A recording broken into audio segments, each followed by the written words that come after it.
Hello मेरे प्यारे students, कैसे हैं आप सब।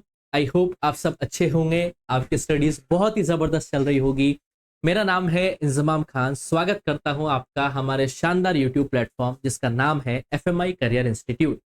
जैसा कि बच्चों आपको पता है कि प्रारंभ सीरीज को हमने स्टार्ट कर दिया था और उसमें हम पढ़ रहे थे क्लास 12 बिजनेस स्टडीज का चैप्टर नंबर 1 जिसका नाम है nature and significance of management. अगर अभी तक आपने इसके प्रीवियस लेक्चर्स नहीं पढ़े हैं तो प्लेलिस्ट में जाएं, वहां पे आपको प्रारंभ सीरीज क्लास 12 बिजनेस स्टडीज नाम से एक प्लेलिस्ट देखने को मिलेगी। वहां पे जाके आप अपने इस चैप्टर के प्रीवियस लेक्चर्स को रिवाइज कर सकते हैं जो कि हमने बहुत ही शानदार तरीके से आपको पढ़ाए हैं। और इस चैप्टर को कंप्लीट हो जाने के बाद हम इसके प्रैक्टिस क्वेश्चंस भी करने वाले हैं। और कोई भी डाउट आ रहा है बेटा आपको वीडियो से रिलेटेड तो आप कमेंट सेक्शन में अपने सवालों को छोड़ सकते हैं। वीडियोस पसंद आ रही है तो वीडियोस को लाइक करें, दोस्तों के साथ शेयर करें और चैनल को सब्सक्राइब करना ना भूलें ताकि आपको वीडियोस के सारे नोटिफिकेशंस मिलते रहें।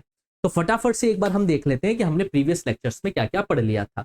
हमने इंट्रोडक्शन देखा कि मैनेजमेंट क्या होता है। Management is a process of getting things done with the aim of achieving goals effectively and efficiently.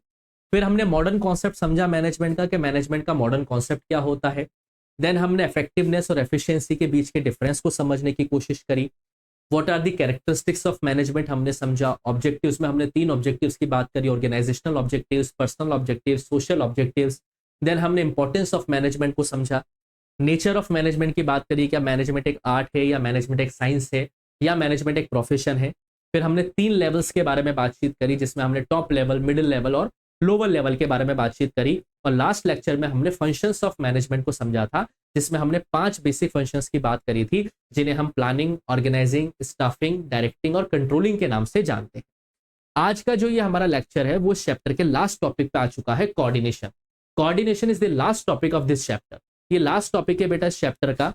ये कोऑर्डिनेशन टॉपिक कंप्लीट होने के बाद हम इस पूरे चैप्टर के कुछ केस स्टडीज क्वेश्चन प्रैक्टिस करेंगे जिससे हम रिवाइज कर पाए इस पूरे चैप्टर को। और केस स्टडीज बेसिकली बच्चों को बहुत टफ लगती है, हालांकि कोई नहीं होती, बहुत सिंपल होती है, 2 कौड़ी की होती है, फटाफट से हो सकती है, कोई दिक्कत वाली बात नहीं होती है।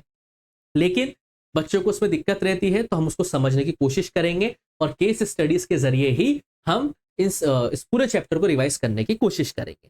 तो आज हम बात करते हैं बेटा कोऑर्डिनेशन टॉपिक के बारे में। एक बेसिक इंट्रोडक्शन लिखते हैं कि कोऑर्डिनेशन आखिर है क्या। स्टार्टिंग में आप देखिए ऊपर लिखा हुआ है coordination the essence of management. Management का एक बहुत ही इंपॉर्टेंट पार्ट है, मैनेजमेंट के अंदर एक सिग्निफिकेंस रोल प्ले करता है कोऑर्डिनेशन। कोऑर्डिनेशन एक वो फोर्स है बेटा जो मैनेजमेंट के सभी फंक्शंस को आपस में होल्ड करके रखता है, टाइट करके रखता है, इंटीग्रेट करके रखता है। बिना कोऑर्डिनेशन के अगर आप काम करेंगे तो आप मैनेजमेंट के फंक्शंस को बाइंड नहीं कर पाएंगे। समझिए क्या बात कह रहा हूं मैं। कोऑर्डिनेशन इज द फोर्स, वो एक ये फोर्स है, कोऑर्डिनेशन एक वो बल है जो मैनेजमेंट के सभी फंक्शंस को, प्लानिंग को, ऑर्गेनाइजिंग को, स्टाफिंग को, डायरेक्टिंग और कंट्रोलिंग को, इनको बाइंड करके रखता है, इनको बांध के रखता है, इनको एक करके रखता है। It is a common thread that runs through all activities. ये एक ऐसा धागा है जो सभी एक्टिविटीज में आपको देखने को मिलेगा। चाहे आप परचेस कर रहे हो तो कोऑर्डिनेशन की रिक्वायरमेंट है, चाहे आप प्रोडक्शन कर रहे हैं तो कोऑर्डिनेशन की रिक्वायरमेंट है, चाहे आप सेल्स कर रहे हैं तो कोऑर्डिनेशन की रिक्वायरमेंट है, चाहे आप फाइनेंस कर रहे हो तो कोऑर्डिनेशन की रिक्वायरमेंट है। अगर ऑर्गेनाइजेशन के अंदर जितने भी काम हो रहे हैं वो काम सक्सेसफुल या स्मूथ तरीके से कंटिन्यू कर पाए, उसके लिए हमें कोऑर्डिनेशन की रिक्वायरमेंट रहती ही रहती है। बिना तालमेल के, बिना कोऑर्डिनेशन के आप फंक्शंस ऑफ मैनेजमेंट को अच्छी तरीके से परफॉर्म नहीं कर पाएंगे। और अगर कोऑर्डिनेशन नहीं होगा तो कंपनी के गोल जो है वो कहीं ना कहीं अचीव नहीं हो पाएंगे। इज दैट क्लियर बच्चों? आगे देखिए क्या लिखा हुआ है। Coordination needed to perform all functions. देखिए बेटा क्या लिखा हुआ है। Managerial functions are performed in a better way with the help of coordination. एक मैनेजर के जितने भी फंक्शंस होते हैं जैसे प्लानिंग करना, ऑर्गेनाइजिंग करना, स्टाफिंग करना, डायरेक्टिंग करना, कंट्रोलिंग करना, वो सभी फंक्शंस एक बेटर वे में तब परफॉर्म कर पाएंगे बेटा जब उसके अंदर कोऑर्डिनेशन होगा। बिना कोऑर्डिनेशन के आप सभी फंक्शंस को स्मूथली इंप्लीमेंट नहीं कर पाएंगे। क्लियर है बेटा? कुंज और ओडोनेल की इसमें डेफिनेशन देखने को मिलती है। Like a thread in garland, coordination is a part of all management functions. यानी कि तालमेल यानी कि कोऑर्डिनेशन एक ऐसी चीज है जो मैनेजमेंट के हर एक फंक्शन, हर एक लेवल, हर एक पार्ट में हमें देखने को मिलता है। बिना कोऑर्डिनेशन के हम मैनेजमेंट के फंक्शंस को सही तरीके से इंप्लीमेंट नहीं कर पाएंगे। For example planning needs coordination. आपको कोई भी प्लान करने हैं या प्लान के सब प्लान बनाने हैं तो उसमें आपको कोऑर्डिनेशन बिठाना पड़ेगा। एक बड़ी ऑर्गेनाइजेशन के अंदर डिफरेंट डिफरेंट डिपार्टमेंट्स होते हैं, डिफरेंट डिफरेंट डिपार्टमेंट्स के डिफरेंट डिफरेंट काम होते हैं, तो हर एक डिफरेंट डिफरेंट डिपार्टमेंट के अलग अलग प्लान होते हैं। तो उन प्लान के बीच में कोऑर्डिनेशन बिठाना और इस तरीके से उस कोऑर्डिनेशन को बिठाते हुए काम करना कि कंपनी के गोल अचीव हो पाए, ये एक डिफिकल्ट टास्क होता है और ये सारी की सारी चीजें पॉसिबल हो सकती है कोऑर्डिनेशन के जरिए। इसीलिए कोऑर्डिनेशन को एसेंस ऑफ मैनेजमेंट कहा जाता है। वहीं पर अगर हम ऑर्गेनाइजिंग फंक्शन परफॉर्म कर रहे हैं तो हमें हर एक के बीच में कोऑर्डिनेशन चाहिए, जिसके पास अथॉरिटी है, जिसके पास रिस्पॉन्सिबिलिटी है और जिसके पास अकाउंटेबिलिटी है।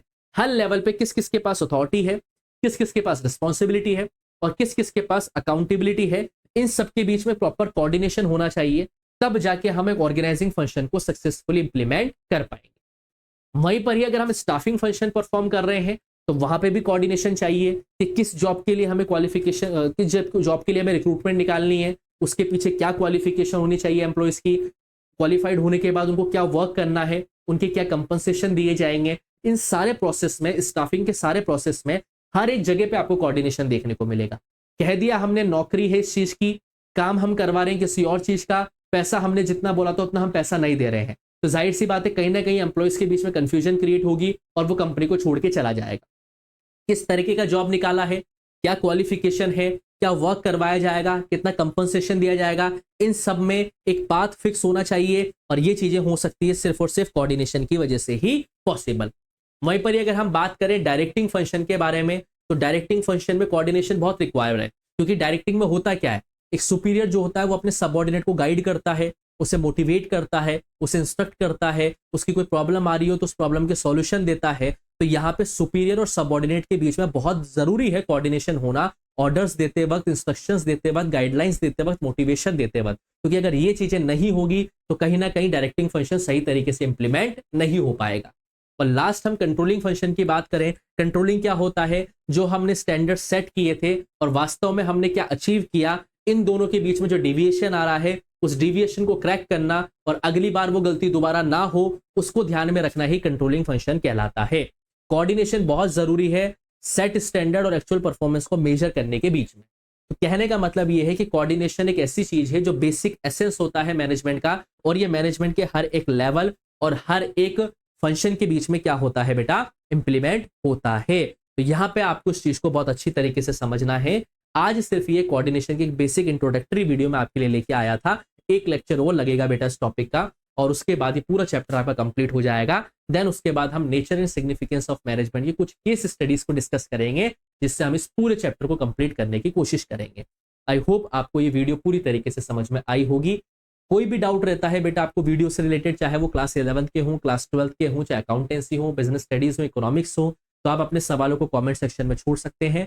डिस्क्रिप्शन बॉक्स में आपको व्हाट्सएप ग्रुप का लिंक मिल जाएगा, आप उस पर भी हमसे जुड़ सकते हैं और वहां पे भी अपने सवालों को पूछ सकते हैं। वीडियोस अगर आपको पसंद आ रही है तो वीडियोस को लाइक करो, दोस्तों के साथ शेयर करो, चैनल को सब्सक्राइब करके बेल आइकन पे जरूर क्लिक करो ताकि आपको वीडियोस के नोटिफिकेशंस टाइम टू टाइम मिलते रहें। जल्दी ही मिलूंगा बेटा इस चैप्टर के लास्ट लेक्चर के साथ, तब तक के लिए आप लोग पढ़ते रहिए, मस्त रहिए। Thank you.